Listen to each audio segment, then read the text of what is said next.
Okay, good morning all.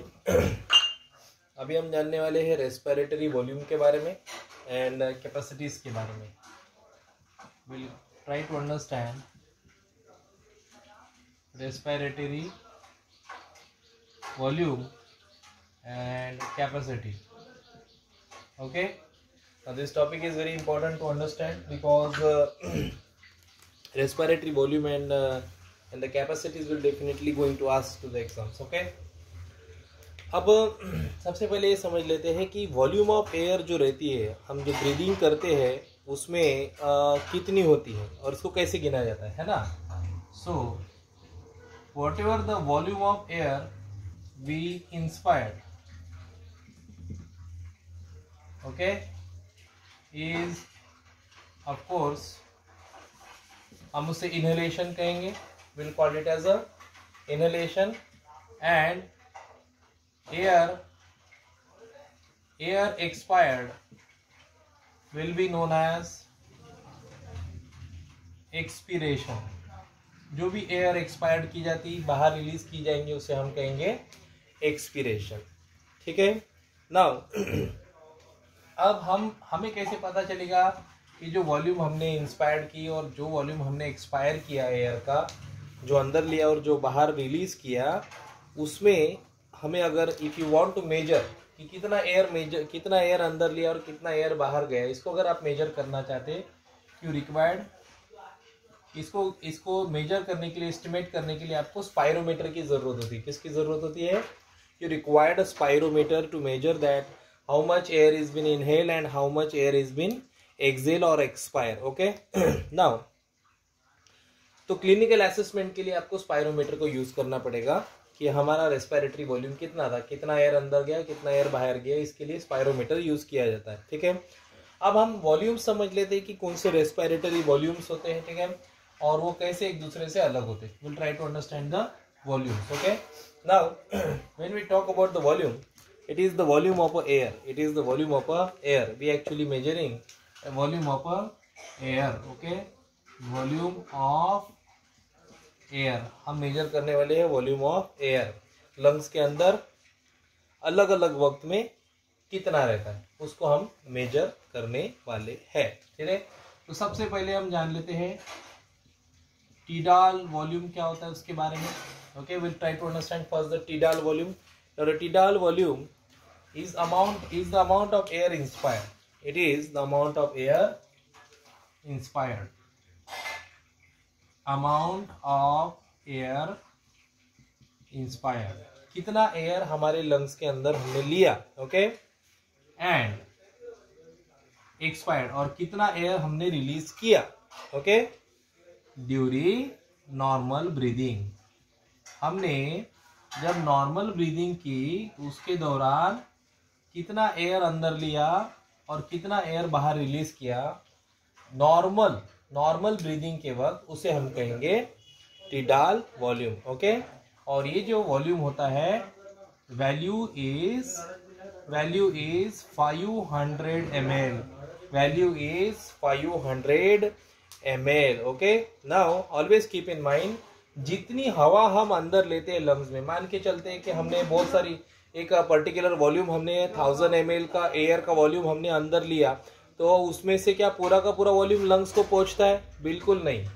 जितना volume हम air का इंस्पायर्ड करते हैं वो पूरा का पूरा लंग्स को कभी पहुंचता नहीं है। तो पहली बात आप यहाँ पे ये याद रखिए कि whole inspired air never reach the lung, never reach the lungs. Lungs में आपने इंस्पायर की हुई पूरी की पूरी एयर कभी भी लंग्स तक नहीं पहुंचती, एक पर्टिकुलर वॉल्यूम पहुंचता है ना। So the portion of air which remains in the respiratory tract. Okay. अब क्या होगा, मैंने क्या बोला कि मान के चलते आपने 1000 ml एयर इनहेल की, उसमें से मान के चलते 500 ml पहुंचा और 500 ml बच गया, मतलब 500 ml पहुंच ही नहीं पाया। और ये 500 ml मान के चलते कि आपके जो ये ट्रैकिया रहती है ना, लंग्स के पहले ट्रैकिया आता है, तो मान के चलते 500 ml अगर आपके ट्रैकिया में रह गया है ना, अगर 500 ml एयर अगर आपके ट्रैकिया में रह जाती है, तो उस वॉल्यूम ऑफ एयर को हम कहेंगे anatomical dead space volume. Okay, so whole inspired air never reach the lungs. Okay, तो इसमें से क्या होगा इसमें से होगा ये a portion of air, जो भी पोर्शन होगा एयर का which remains, जो बच जाएगा, the portion of air which remain in respiratory tract, जो भी वॉल्यूम बच जाएगा आपका रेस्पिरेटरी ट्रैक्ट में, मतलब आपके ट्रैकिया में जो वॉल्यूम बच जाएगा उसको हम कहेंगे anatomical dead space volume. Anatomical dead space volume उसको हम कहेंगे. ओके, और ये जो एनाटॉमिकल डेड स्पेस वॉल्यूम होता है वो अलग होता है, और जो आपका टीडाल वॉल्यूम है वो क्या है, amount of air inspired and expired during normal breathing, वो आपका टीडाल वॉल्यूम हो गया. तो आई होप आपको टीडाल वॉल्यूम समझा होगा मैंने आपको क्या बताया. ठीक है, अब आपको ये भी बता देता हूँ, जो एयर आपके लंग्स तक पहुंचती नहीं, जो आपके ट्रैकिया में रह जाती है, उसका वॉल्यूम होता है नियर अबाउट 150 ml. तो आपका एनाटॉमिकल डेड स्पेस वॉल्यूम कितना हो गया, 150 ml. कितना हो गया anatomical dead space volume, 150 ml. Okay, simple. अब याद रखिए, कोई भी एक हेल्दी इंसान जो होता है, एनी हेल्दी इंसान, एनी हेल्दी मैन, है ना, healthy human being actually inspire कितना अंदर लेता है ना, या फिर इंस्पायर और एक्सपायर, जब वो नॉर्मल ब्रीदिंग करता है, या फिर मान के चलते एक इंसान है जो नॉर्मली इंस्पायर कर रहा है, एक्सपायर कर रहा है, हवा अंदर ले रहा है और उसको बाहर रिलीज कर रहा है पर मिनट. 1 मिनट में वो कितनी एयर अंदर ले रहा है और कितनी एयर बाहर रिलीज कर रहा है ना. तो उसका जो वॉल्यूम अगर हमने गिना तो वो होता है 6000 to 8000 ml, है ना. तो एक हेल्दी इंसान अपने 1 मिनट के ब्रीदिंग में 6000 ml से लेके 8000 ml की एयर इनहेल और एक्सहेल करता है, इंस्पायर और एक्सपायर करता है. ठीक है, सिंपल. आई होप आपको समझ में आया होगा. चलते हैं दूसरे वॉल्यूम की तरफ, और दूसरे वॉल्यूम को बोलेंगे हम inspiratory reserve volume. Will call it as a inspiratory reserve volume. इसके बारे में जानते हैं, इंस्पायरेटरी रिजर्व वॉल्यूम, IRV, इसको हम कहेंगे IRV, inspiratory reserve volume. Okay, अब ये क्या होता है, a volume of person can inspire by forcible inspiration. ठीक है, क्या लिखते हैं समझ में चलते हैं. A volume of air a person inspire, एक इंसान ने हवा को अंदर लिया, एयर को इंस्पायर किया, है ना, बट कैसे किया, बाय फोर्सिबल इंस्पिरेशन, मतलब एकदम जोर से अगर हमने सांस ली, हमने बहुत जोर से अगर हमने इंस्पायर किया, बहुत जोर से एयर को अंदर लिया, तो ज्यादा वॉल्यूम आएगा एयर का नॉर्मल. जैसे अभी अपन ब्रीदिंग कर रहे हैं तो अपन नॉर्मल ब्रीदिंग कर रहे हैं, लेकिन एक आध बार अगर हमने ऐसा किया कि बहुत जोर से अगर हमने हवा को अंदर लिया, तो जो आने वाला एयर का वॉल्यूम है वो ज्यादा रहेगा, है ना. तो a volume of air a person inspire by forcible inspiration over tidal volume, मतलब टीडाल वॉल्यूम होने के बाद भी, नॉर्मल एयर अंदर आने के बाद भी, उसके बाद बहुत सारी एयर अंदर आई, तो हमने ऐसा कब पॉसिबल हुआ, फोर्सिबल इंस्पिरेशन करने के कारण ऐसा पॉसिबल हुआ. ठीक है, और जब हम ऐसा करते हैं कि बहुत सारी एयर अंदर लेते हैं, नॉर्मल ब्रीदिंग के अलावा हमने बहुत सारी एयर अंदर ली, तो वो एयर का जो वैल्यू हो जाता है, it's value reach to 2500 ml to 3100 ml. Okay, इतना वॉल्यूम हो जाता है अगर हमने फोर्सफुल इंस्पिरेशन किया तो उसको हम कहेंगे इंस्पायरेटरी रिजर्व वॉल्यूम. क्या कहेंगे, इंस्पायरेटरी रिजर्व वॉल्यूम. उसी प्रकार से जैसे इंस्पायरेटरी रिजर्व वॉल्यूम होता है, तो एक्सपायरेटरी रिजर्व वॉल्यूम भी होता है, एक्सपायरेटरी रिजर्व वॉल्यूम भी होता है। तो फिर एक्सपायरेटरी रिजर्व वॉल्यूम क्या होता है, ये वो हम इसको ERV से हम डिनोट कर देंगे पहले। ओके, तो एक्सपायरेटरी रिजर्व वॉल्यूम जो होता है ये होता है अमाउंट ऑफ एयर एक्सपायर्ड, है ना, amount of air expired, amount of air expired over tidal volume, over tidal volume. मतलब टीडाल वॉल्यूम तो आपका 500 है, नो डाउट अबाउट दैट। पर आपने नॉर्मली एयर जो है ना, अभी अपन ने लिया एयर अंदर ली, एयर रिलीज की, ये नॉर्मल ब्रीथिंग हुआ। लेकिन अगर आपने एयर रिलीज करने के बाद भी फोर्सफुली आप अगर एयर को बाहर रिलीज कर रहे, जैसे कपालभाति करते वक्त रामदेव बाबा करता है ना, तो वो बाहर एक्स्ट्रा एयर को बाहर रिलीज कर देता है ना। So amount of air expired over tidal volume by most forcible expiration, बहुत ज्यादा एक्सपिरेशन किया हमने और ज्यादा प्रेशर से हमने हवा को बाहर रिलीज किया, है ना, फोर्सिबल एक्सपिरेशन किया, तब उसकी वैल्यू कितनी आती है। अब आपका टीडाल वॉल्यूम समझ के चलो 500 ml। तो जब हम फोर्सफुल एक्सपिरेशन करते, फोर्सफुली हवा बाहर जब रिलीज करते, तो वो वॉल्यूम कितना हो जाता है 1000 to 1100 ml। तो ये हो गया आपका एक्सपायरेटरी रिजर्व वॉल्यूम, ये हो गया आपका एक्सपायरेटरी रिजर्व वॉल्यूम। अब एक और होता है जिसको कहते हैं रेसिडुअल वॉल्यूम, एक होता है जिसको हम कहते हैं रेसिडुअल वॉल्यूम। ओके, तो अभी हम बात करते हैं रेसिडुअल वॉल्यूम के बारे में। हाँ, रेसिडुअल वॉल्यूम क्या होता है समझ के चलते हैं कि मानते हैं कि अब हम नॉर्मल ब्रीदिंग कर रहे हैं, ठीक है, मान के चलते कि हम नॉर्मल ब्रीदिंग कर रहे हैं, ठीक है, और अचानक से नॉर्मल ब्रीदिंग के बाद हमने फोर्सफुल एक्सपिरेशन किया, है ना, फोर्सफुल, मैं लिख देता हूं यहाँ पे amount of air, okay, amount of air remain inside, अंदर रहेगी एयर, अंदर रहेगी फोर्सफुल एक्सपिरेशन के बाद, after forceful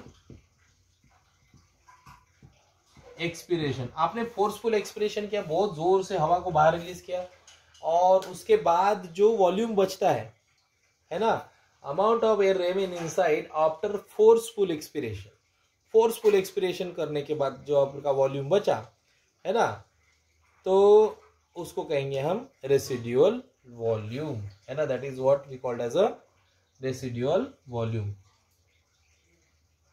called residual volume. मतलब आपने बहुत जोर से एक्सपायर किया, फिर भी आपके लंग्स में एयर बच रही है, तो वो जो वैल्यू आती है वो आती है नियर अबाउट 1100 ml से लेके 1200 ml के आसपास आएगी। मतलब जो भी हमने हवा को एक्सपायर किया, फोर्सफुली किया, एकदम बहुत फोर्सफुली किया, पर उसके बाद भी एक स्पेस बच गया, मतलब एक एयर बच गई आपके लंग्स में, है ना, remain inside lungs after forceful expiration, called as a residual volume, इसको कहेंगे हम रेसिडुअल वॉल्यूम। आई होप आपको समझ में आया होगा, ठीक है। Now comes to the next, ये जो थी वो वॉल्यूम्स थे, ये जो थे वो क्या थे, वॉल्यूम थे। अब ना मैं कैपेसिटीज के बारे में बात करूंगा। I will talk about pulmonary capacities, okay, will talk about the pulmonary capacities, okay, we talk about now pulmonary capacities क्या होती है उसके बारे में बात करते हैं, ठीक है। सबसे पहले बात करते हैं इंस्पायरेटरी कैपेसिटी, क्या हमारी कितनी कैपेसिटी है भाई एयर को अंदर लेने की, है ना। So the total volume of air a person can inspire, simple बात, total volume of air a person, एक इंसान कितना एयर अंदर ले सकता है, कितना एयर अंदर ले सकता है after normal expiration, normal expiration करने के बाद, अब नॉर्मल एक्सपिरेशन आपने एकदम नॉर्मल ब्रीदिंग चल रहा है अपना, अपने सांस को रिलीज किया, सांस को रिलीज किया, ब्रीथ को आपने रिलीज किया, और रिलीज करने के बाद आपने तुरंत कितना एयर अंदर लिया, मान के चलते रिलीज किया एकदम से बहुत सारा अंदर आपने एयर ले लिया, ठीक है। अब उसका वॉल्यूम कितना आता है, वो जो वॉल्यूम आएगा that will be your inspiratory capacity. देखिए अब इसको हमें आईसी से डिनोट करेंगे, okay. IC is equal to IRV, मतलब इंस्पायरेटरी रिजर्व वॉल्यूम। अब आप मुझे बताइए इंस्पायरेटरी रिजर्व वॉल्यूम कितना है, और प्लस टीडाल वॉल्यूम। अब मुझे बताया इंस्पायरेटरी रिजर्व वॉल्यूम आपका आता है नियर अबाउट 3000 ml, है ना, फोर्सफुली जब आप इंस्पायर करते हैं ना, है ना। और उसके बाद टीडाल वॉल्यूम आपका 500 ml, तो मतलब ये टोटल वॉल्यूम इसकी वैल्यू कितनी आ जाएंगी 3500 ml एयर हम इंस्पायर कर सकते हैं नॉर्मल एक्सपीरेशन के बाद। नॉर्मल एक्सपीरेशन हुआ आपका और उसके बाद एकदम से आपने एयर को अंदर लिया तो कितना हो जाता है, तो आप 3500 ml एयर को अंदर ले सकते हैं, है ना। इसको कहेंगे हम इंस्पायरेटरी कैपेसिटी। तो फिर जैसे इंस्पायरेटरी कैपेसिटी होती है उसी प्रकार से एक्सपायरेटरी कैपेसिटी भी होती है। एक्सपायरेटरी कैपेसिटी भी होती है, एक्सपायरेटरी कैपेसिटी भी होती है। अब ये एक्सपायरेटरी कैपेसिटी क्या होंगी, total volume of air a person expire after normal inspiration. Simple, थोड़ा सा आपको उल्टा कर देना है ना। टोटल वॉल्यूम ऑफ एयर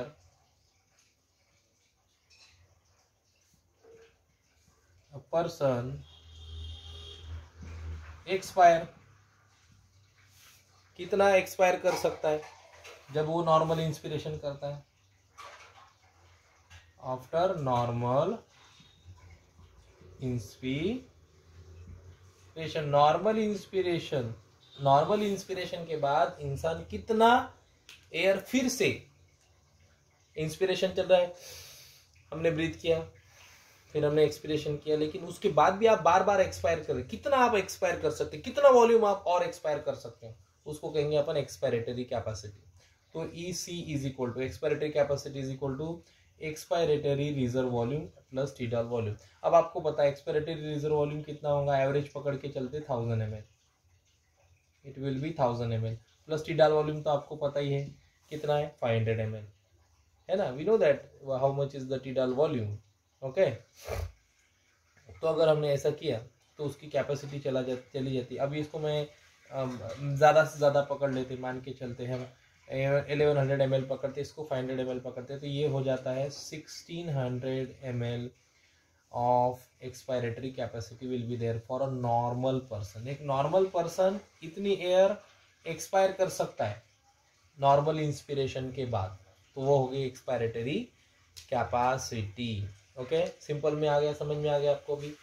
अब इसके बाद हम समझ लेते हैं कि फंक्शनल रेसिडुअल कैपेसिटी क्या रहती है। What is a functional residual capacity, what is a functional residual capacity.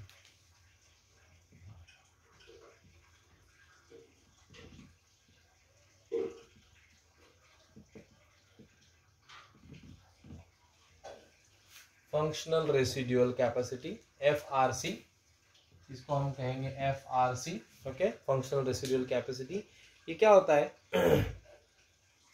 कि जो भी हम एयर, मतलब हम ब्रीदिंग करने मान के चलते हैं, तो जो अमाउंट ऑफ एयर हमारे लंग्स में बच जाता है नॉर्मल एक्सपिरेशन के बाद, है ना, नॉर्मल एक्सपिरेशन के बाद जो एयर हमारी लंग्स में बच जाती है, ओके, और उसमें कितना आपका एयर बचता है उसको हमने कहना है functional residual capacity, the amount of air that normally remain inside the lung.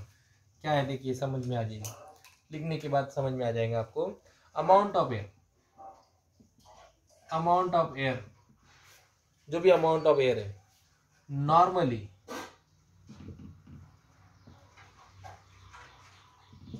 Remain inside lungs के अंदर, नॉर्मली एक्सपिरेशन करने के बाद जो एयर बचती है, the amount of air that normally remains inside lungs after normal expiration. After आपने normal expiration करते हैं, नॉर्मली आपने एक्सपायर किया, हवा को बाहर रिलीज किया, उसके बाद आपके लंग्स में कितना एयर बचा, उसके बाद आपके लंग्स में कितना एयर बचा उसको हम कहेंगे फंक्शनल रेसिडुअल कैपेसिटी। ओके, अब इसको शो किया जाता है expiratory reserve volume, okay, and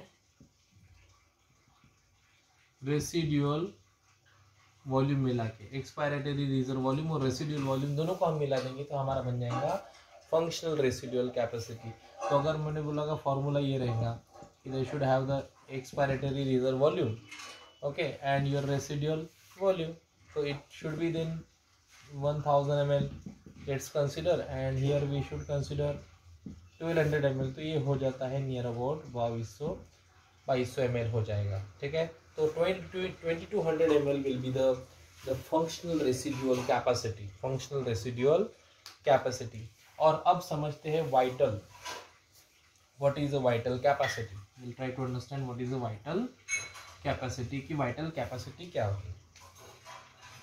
vital capacity, अब ये बहुत इंपॉर्टेंट है क्योंकि इतना ये चीज तो होनी चाहिए, vital capacity is very important. Okay, अब इसका मीनिंग क्या होता है, amount of air which is expired या फिर कैन बी एक्सपायर्ड, मान के समझते हैं कि amount of air can be expired, okay, the amount air that can be expired, मतलब जो बाहर रिलीज की जाती है आफ्टर या फिर बाय, मैं बोल सकता हूं कि जो एयर हम रिलीज कर रहे हैं, ठीक है, कब, मोस्ट फोर्सिबल एक्सपीरेशन के बाद। So the amount of air that can be expired after most forcible या फिर by most forcible, देखिए most forcible बोल रहा हूँ, most मतलब सबसे ज्यादा, और फोर्सफुली आपने पूरी ताकत लगा के फोर्सफुली एक्सपीरेशन किया है ना, ठीक है। देखिए बराबर से समझिए मैं क्या बोल रहा हूं, amount of air that can be expired by most forceful expiration after deepest inspiration, deepest inspiration. देखिए अमाउंट ऑफ एयर, जो भी हवा आप बाहर रिलीज करते हैं और पूरी फोर्स पूरी ताकत से रिलीज करते हैं, लेकिन कब रिलीज करते हैं आप, जब आप पूरा इंस्पिरेशन कर रहे, जैसे कि अभी मान के चलते हैं हमने एकदम डीप इंस्पिरेशन किया, जब तो अगर हम बहुत डीप इंस्पिरेशन करेंगे तो हमारा जो चेस्ट है बहुत स्वेल हो जाएगा, बरोबर, और उसके बाद तुरंत हम फोर्सफुल एक्सपिरेशन करते हैं, एकदम से एक्सपिरेशन किया, तो वो जो एयर वॉल्यूम जो आपका रिलीज हुआ डीपेस्ट इंस्पिरेशन करने के बाद, एकदम से हवा आपने बाहर रिलीज कर दी, उसके बाद जो वॉल्यूम आपका रिलीज हुआ, that is what we called as a vital capacity. क्या बोलेंगे इसको, वाइटल कैपेसिटी। अब जो आपकी वाइटल कैपेसिटी रहेंगी उसमें क्या क्या आएंगे आपके, एक्सपायरेटरी रिजर्व वॉल्यूम, और क्या आएंगे, टीडाल वॉल्यूम, और क्या आएंगे, इंस्पायरेटरी रिजर्व वॉल्यूम। ये सभी आपको रिलीज करने, क्योंकि आप फोर्सफुल एक्सपिरेशन करें तो टीडाल वॉल्यूम की गैस बाहर आएगी, इंस्पायरेटरी रिजर्व वॉल्यूम जो रहेगा वो बाहर आएगा, और ईआरवी एक्सपायरेटरी रिजर्व वॉल्यूम वो तो बाहर आ ही रहा है। तो इस प्रकार से बनती है vital capacity. So I will show it by VC, vital capacity is equal to IRV plus TV plus ERV। Okay, इसका वॉल्यूम अगर हम निकालने जाएं तो IRV तो आपको पता ही है 3000 ml, tidal volume you know that it should be 500 ml, and of course expiratory reserve volume you have 1000 ml, okay, and this total will going to be count as a 4500 ml। अब देखिए मैंने बोला 4500 ml, मतलब हर इंसान में इतनी होंगी क्या, वो वेरी करती है हेल्थ के हिसाब से, वो इतना जा सकता है, एवरेज मैंने बताया आपका इतना हो सकता है, ठीक है। ये हो गया vital capacity. And now comes to the final, a total lungs capacity. अब आते हैं कि टोटल लंग्स कैपेसिटी कितनी होती है।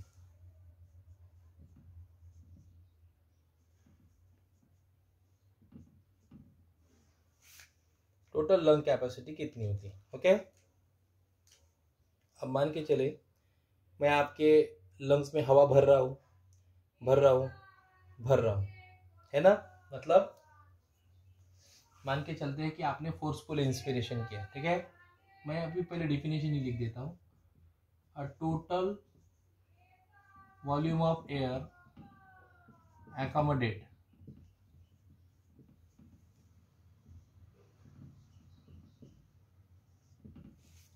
कितना वॉल्यूम एयर का आपके लंग्स के अंदर समाता है लास्ट में जब आप फोर्सफुल इंस्पिरेशन करते हो। मतलब मान के चलते हमने ब्रीथ किया, हमारा चेस्ट स्वेल हो गया, इसके बाद भी हम कितनी एयर और अंदर भर सकते हैं। सो the total volume of air accommodate inside lungs, okay, at the end of forceful inspiration. मतलब आपने फोर्सफुल इंस्पिरेशन किया और उस वक्त आपके लंग्स में कितनी एयर मौजूद थी। जब आपने फोर्सफुल इंस्पिरेशन किया, आपका चेस्ट पूरा स्वेल हो गया, उसके दौरान आपके लंग्स में कितनी एयर मौजूद थी, वो होती है आपकी total lungs capacity. So we will show it by TLC is equal to IRV, okay, then total volume plus expiratory reserve volume plus residual volume, ऐसे शो किया जाता है उसको। फिर आप इसमें ऐड करेंगे तो ये हो जाता है 3000 ml plus 500 ml plus 1000 ml and plus 1200 ml। ऐसा अगर हम करेंगे तो आपकी निकलती है टोटल लंग्स कैपेसिटी, और वो आ जाती है नियर अबाउट 6000 ml। बट सभी में 6000 ml होंगी क्या? नहीं, थोड़ा किसी में कम होता है। मतलब ये भी वेरी करेगा 5700 ml से लेके 6000 ml तक। तो ये हो गई total lungs capacity. Okay, simple है। तो ये मैंने आपको बता दिया कि वॉल्यूम्स क्या होते हैं, अलग अलग वॉल्यूम्स क्या होते हैं, ठीक है। Thank you so much.